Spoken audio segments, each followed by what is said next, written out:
Assalamualaikum warahmatullahi wabarakatuh. Ketemu lagi dengan Pak Klis. Di video kali ini kita akan membahas tentang materi lingkungan, yaitu yang ada pada tema 9 di subtema 1 dan subtema 2. Oke, mengenai kata lingkungan, sepertinya teman-teman juga sudah sering mendengar kata-kata ini. Sebenarnya lingkungan itu apa sih? Nah, hari ini Pak Klis akan jelaskan tentang lingkungan.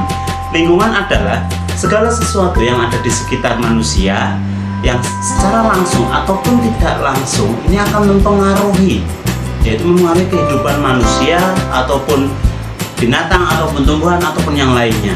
Jadi lingkungan itu yang ada di sekitar kita yang mempengaruhi dalam kehidupan kita, baik secara langsung ataupun tidak langsung. Nah, itu yang namanya lingkungan. Oke, adapun unsur-unsur yang ada dalam lingkungan, yaitu ada 3 unsur. Yang pertama yaitu unsur hayati. Nah, dan berasal dari kata hayati. Hayati itu yang artinya hidup. Maka unsur-unsur ini terdiri dari hal-hal yang hidup.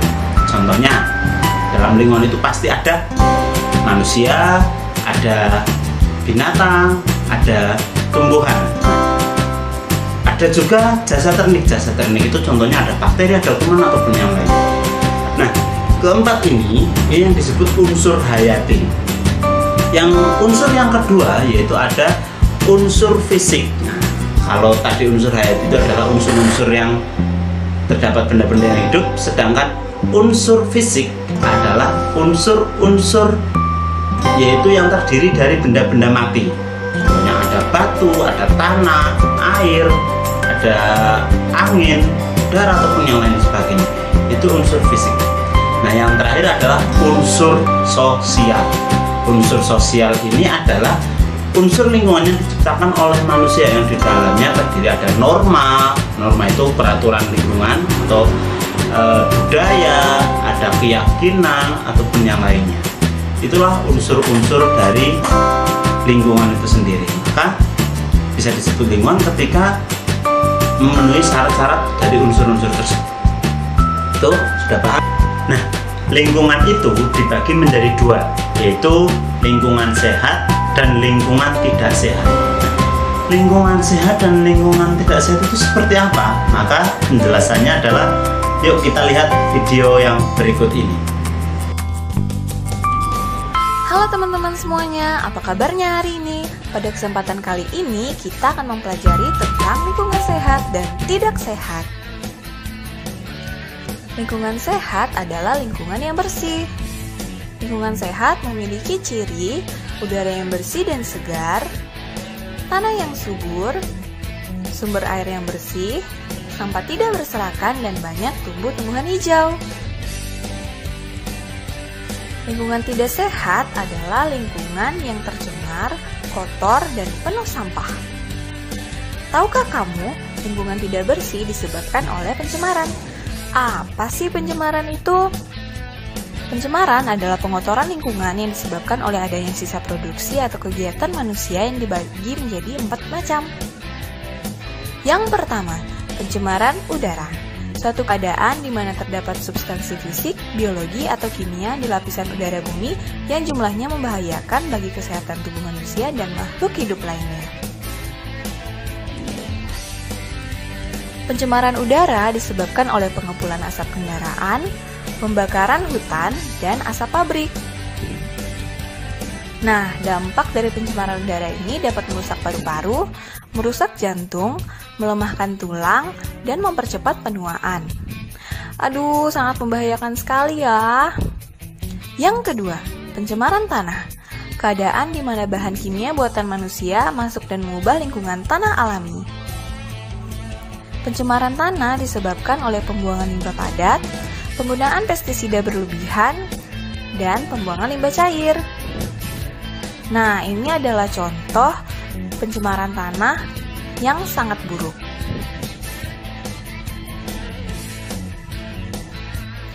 Yang ketiga, pencemaran air. Suatu perubahan keadaan di suatu tempat penampungan air yang diakibatkan oleh aktivitas manusia.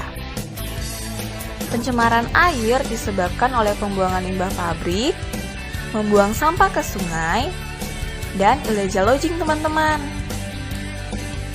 Nah, bayangkan deh kalau semua air yang ada di bumi ini seperti ini, pasti menyebabkan banyak sekali penyakit ya teman-teman. Yang keempat, pencemaran suara. Gangguan pada lingkungan yang diakibatkan oleh bunyi atau suara yang mengakibatkan ketidaktentraman makhluk hidup. Pencemaran suara disebabkan oleh suara bising dari pesawat terbang, suara bising dari kendaraan, dan suara bising dari sumber bunyi lainnya. Tahukah teman-teman bahwa traffic jam merupakan salah satu penyebab dari polusi suara?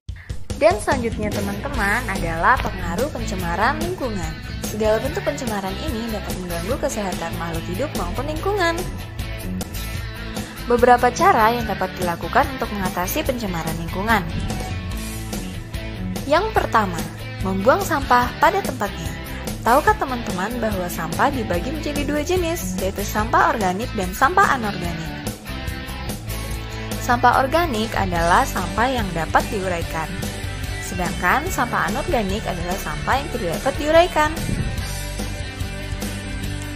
2. Penanggulangan limbah. Tahukah teman-teman bahwa tas cantik ini merupakan limbah rumah tangga? Dan juga sendal ini merupakan sisa dari bungkus mie instan. Yang ketiga, penghijauan dan penanaman pohon. Tanaman berfungsi untuk menyerap karbon dioksida dan memproduksi oksigen. Karena itu, penghijauan sangat diperlukan untuk... Kalau tadi kita membahas tentang arti dari lingkungan itu sendiri, nah selanjutnya kita akan membahas tentang fungsi dari lingkungan. Apa sih fungsi dari lingkungan itu? Ada 3 fungsi besar atau 3 fungsi inti dari lingkungan. Yang pertama, yaitu lingkungan itu sebagai tempat beraktivitas, yaitu baik bermain, bekerja, tempat tinggal, bersosialisasi, ataupun yang lain. Itulah manfaat dari lingkungan. Manfaat yang kedua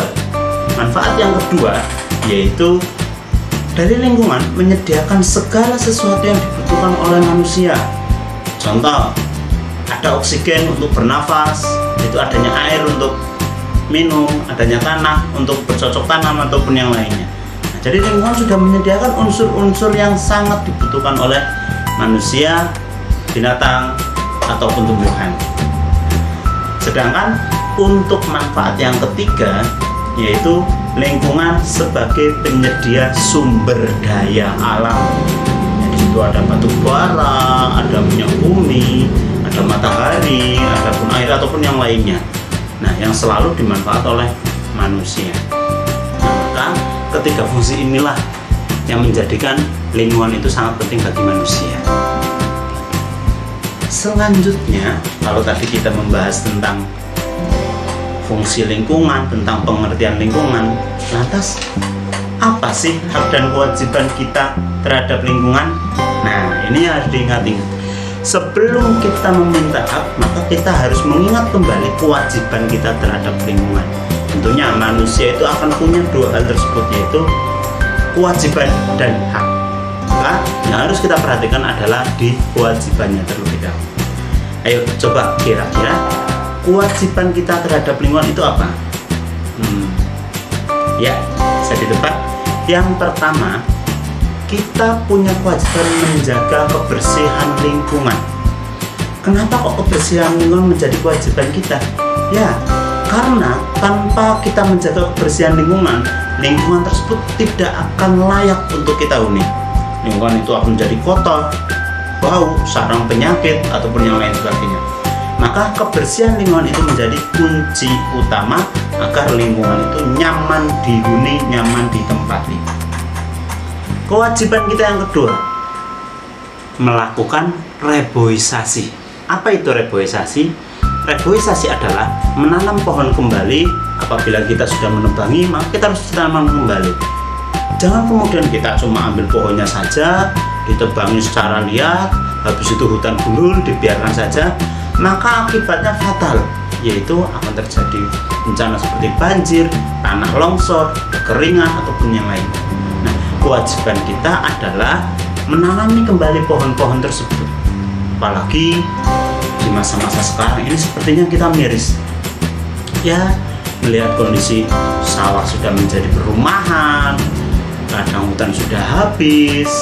Nah, ini tugas kita, bagaimana caranya agar kantong oksigen yang akan didapatkan dari hutan ini tetap terjaga, itu dengan cara dilakukan reboisasi. Yang selanjutnya kewajiban kita yaitu menggunakan jenis kendaraan yang ramah lingkungan. Nah, kenapa kok harus menggunakan jenis kendaraan yang ramah lingkungan? Supaya mengurangi polusi. Contoh kendaraan yang ramah lingkungan: pertama, sepeda; kedua, ada becak. Apabila kita mau bepergian yang kira-kira tidak jauh lah, bisa dijangkau dengan jalan kaki, dengan sepeda, dengan becak ataupun yang lainnya, maka lebih baik, lebih bijaksana kita pilih yang seperti itu. Cuma berangkat ke sekolah, jaraknya rumah dekat, paling hanya 100 meter, tidak perlu diantar motor apalagi mobil. Cukup dengan jalan kaki, naik sepeda, itu akan jauh lebih sehat dan juga jauh lebih ramah lingkungan. Karena apa? Semakin banyak orang menggunakan kendaraan bermotor, kendaraan bermesin, maka akan semakin banyak juga polusi. Polusi itu tidak hanya polusi udara, tapi juga polusi suara. Nah, yang akan sangat mengganggu dan lama-kelamaan akan merusak bumi kita. Nah, kewajiban kita yang keempat yaitu memperindah lingkungan. Jadi ketika kita sudah menempati lingkungan tersebut, tidak hanya kemudian asal menempati saja, tapi kita juga merawat dengan baik, menjaga kebersihan dan memperindah. Contohnya, ketika kalian punya sebuah taman atau di halaman depan rumahmu ada sebuah taman yang mungkin tidak terlalu luas, maka kita punya kewajibannya untuk menatanya, memperindah biar lebih cantik. Itu. Jangan malah balikannya. Ada sebuah taman di tengah kota, kita datang bermain di sana malah dirusak. Itu namanya perusakan. Oke, itu beberapa kewajiban kita. Nah, setelah tadi kita membahas kewajibannya, selanjutnya kita membahas hak. Apa itu hak? Masih ingat kan? Sudah beberapa kali Bang Ali sampaikan, yaitu hak adalah segala sesuatu yang diterima oleh seseorang sejak mereka dalam kandungan. Nah, sedangkan hak kita terhadap lingkungan adalah yang pertama, kita berhak menikmati lingkungan yang bersih dan sehat. Nah, itu hak kita. Yang kedua yaitu mendapatkan air bersih. Kita dalam tinggal di lingkungan kita berhak mendapatkan air bersih. Akan tetapi kita juga ingat harus menjaga kewajibannya. Bagaimana caranya air itu tetap bersih? Jangan kita buang sampah aja masih sembarangan, atau kita malah menuntut hak mendapatkan air bersih. Nah, yang selanjutnya itu kita berhak memanfaatkan tumbuhan dan hewan atau binatang-binatang sekitar. Contohnya kita memelihara ayam, maka kita berhak untuk menikmati daging ayam itu atau memanfaatkannya. Itu. Terus yang selanjutnya itu kita berhak terhindar dari bencana alam. Seperti yang Pak jelaskan di awal, apabila kita mau merawat alam, mau merawat hutan, melakukan reboisasi, maka insya Allah kita akan terhindar dari bencana alam. Tuh. Nah, yang terakhir hak kita adalah terbebas dari pencemaran lingkungan. Ya, apabila kita menempati sebuah lingkungan yang bersih, maka akan terasa nyaman. Karena itu, ingat baik-baik, ya, selalu jaga kebersihan lingkungan kalian. Jangan membuang sampah sembarangan. Kalau perlu, jadilah gerakan kebersihan lingkungan. Yaitu ketika berjalan melihat sampah di jalan, ambil, buanglah pada tempat sampah yang terdekat. Jangan terus malah menambahi sampah yang ada. Oke, ingat baik-baik, jagalah lingkungan kita, lingkungan yang bersih, lingkungan yang sehat, lingkungan yang nyaman, maka itu akan lebih indah ditempati, lebih nyaman untuk ditinggal. Sekian dari Pak Khalis. Wassalamualaikum warahmatullahi wabarakatuh.